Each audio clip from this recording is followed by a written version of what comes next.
the great COVID plague scandal, scam, whatever you want to call it. It really is all so disgusting. But joining me right now is somebody who knows a lot about it, especially in our largest city. We'll talk a little about that in the show today. Gavin Wax, he's the president of the New York Young Republicans. And, you know, a big thing, Gavin, I mean, I got New York City roots. You got New York City roots. You literally live there. You run the New York Young Republicans. But it's like everything they did, it almost feels like it was intentionally to destroy places like New York City, make it poorer, make the business owners flee, make the vacancy signs go up, and then have anybody with any means just go to other places and raise the property values in Florida and in New Jersey and Long Island. It really screwed up society. But the people who couldn't leave New York City, the people who are stuck, talk about just the after effect, because Joe Biden gets up there, oh, we're saving and we're doing recovery and all this, but I don't think anything's really recovered. Talk about that a little bit for the people.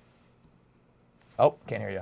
Say it's fantastic to be on this new show, Crispi Unafraid. You look unafraid right now. It's good to be back, so thank you for having me on. But listen, what's happening in urban America is an absolute disgrace to this country. It's not just New York City. It's Los Angeles. It's Chicago. It's Seattle. It's all these major American cities that are being swallowed whole by this wave of criminality, this wave of crime, violent crime, homelessness, economic destitution. It's sort of the end result of one-party liberal Democrat rule. And this is this type of system that they would ideally like to export to the broader country. Does part of it feel intentional? Absolutely. But it also just feels like absolute incompetence and corruption, which is, you know, the standard mode of operating for these inner city political machines. And you look at a place like New York City, I mean, were things great before COVID? No, it's been a slow decline previously under the de Blasio administration and now under the Adams administration. But what happened during COVID and after COVID was basically like just shoving us down the hill even further. And this hill is just going into, you know, a rock bottom pit, which is where our city is heading currently.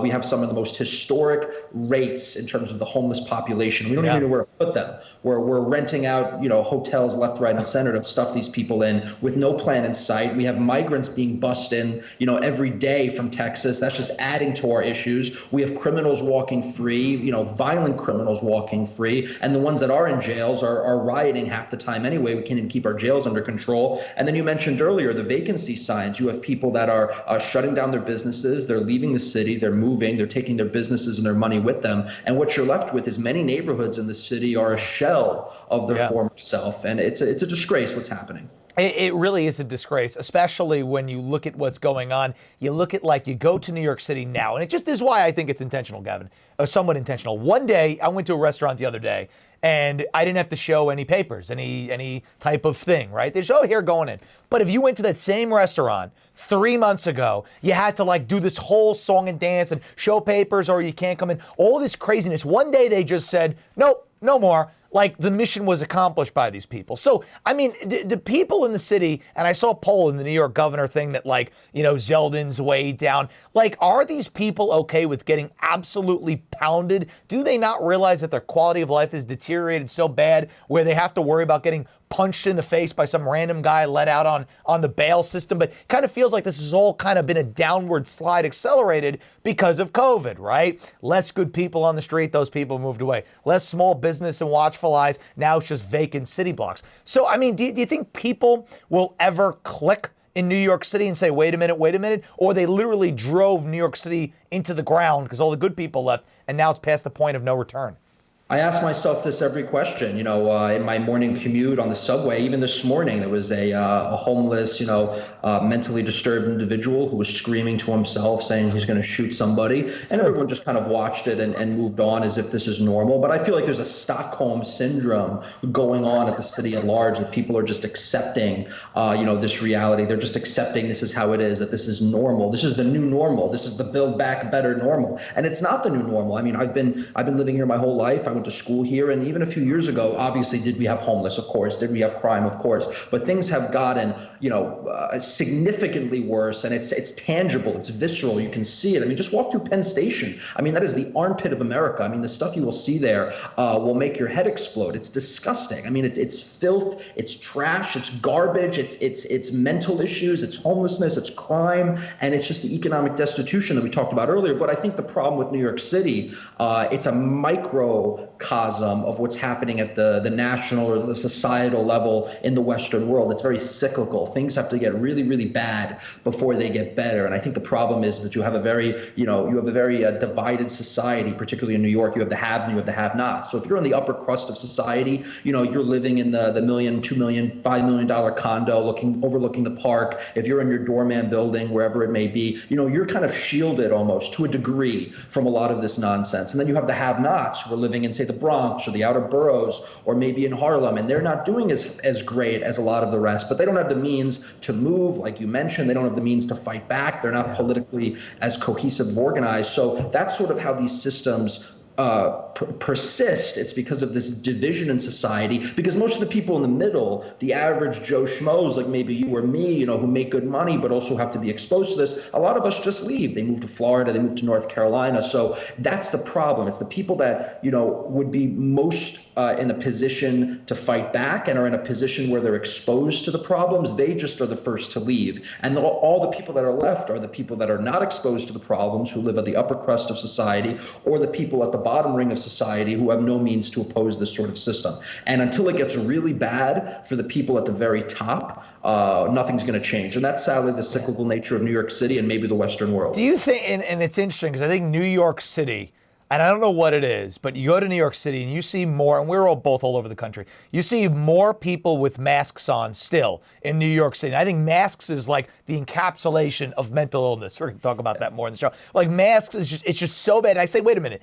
Like, are these people like, are they actors wearing them? Like, are they that stupid? Are they being incentivized by somebody else to wear them? Like, for example, when you have events in New York City, New York Young Republicans, when you were having the gala and you're having these events, people are out there protesting in masks and super spreader. And it's like, to the people who are out there, because those can't be the upper crust, right? They're somewhat of grunts, right? Everyday people like you and me. But it's like, so who do you think those people are? Or are they just that sick? Because there is a substrata of the population in these big cities who just like totally buy into that fear porn stuff. But you've dealt with them firsthand. I know you've been protested by them.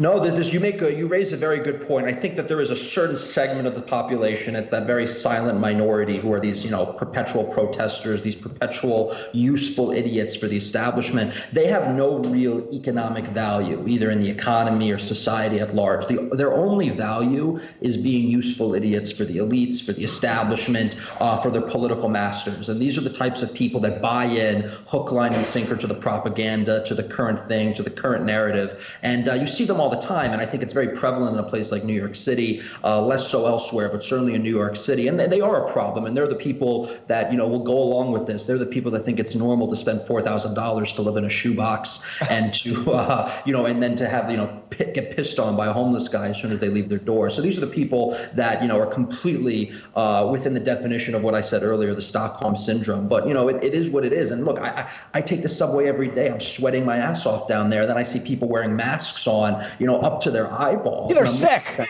And I'm saying to myself, how can you even physically do this? It's impressive. It's honestly impressive, Crispi. I don't know about you. I think they should get an award for that kind of mental and physical fortitude. I couldn't do it, but I just look at that and say, wow, you are so afraid of the air that you are putting yourself through such excruciating and unnecessary discomfort. But the thing is, like, Gavin, like, in the city, again, both have roots in the city, both every day going there. A lot of these people that are doing this, who have kind of egged on, made it socially acceptable for our schools to say close, for the businesses to shut down, dumbing down the future kids in New York City. They're not showing up to class. The businesses are never coming back. That's jobs, that's money, that's vacant street, that's more crime, right? You wonder, these people are usually college educated, paid a lot of money, probably grew up in a nice environment themselves. So like, why is it that all these New York City well-educated elite people, like, are they just mentally weak in other ways? Like, because like those are what I believe is the real problem of why New York is this way and why they've accepted all this. It's that substrat of people, which is a lot of New York City people. So they get their degree, they move to New York City, they work in some big cubicle farm making $60,000 while they pay off their debt, and they're a slave to the system. So like, is that, in your opinion, the real crux, the real reason behind everything that kind of happened? I agree, and it's not just New York City. I mean, it's the country at large. I mean, you see these issues happening all over the country where you have college-educated voters who are basically the ones that are perpetuating this system. They're the ones most in debt. They're the ones that are buying into the propaganda because they're institutionalized. They're going through these four-year, universities, their four-year graduate program, whatever it may be, and they're coming out and they're not learning anything. They're not learning to be, a free-thinking, independent-minded citizen. They're learning to be, mid-level clerks. They're learning to be, the corporate middleman, the middle of the bell curve type of people. These are the guys that are going to go along with this, that are going to perpetuate this system, that they are shielded enough, that they come from a bit of a privileged enough background that they think kind of naively in terms of how the world works. And they're the ones that are going to continue to provide fuel to this system that continues to disintegrate society because it makes them feel good and they can virtue signal off of it. And this is what they were told in their, in their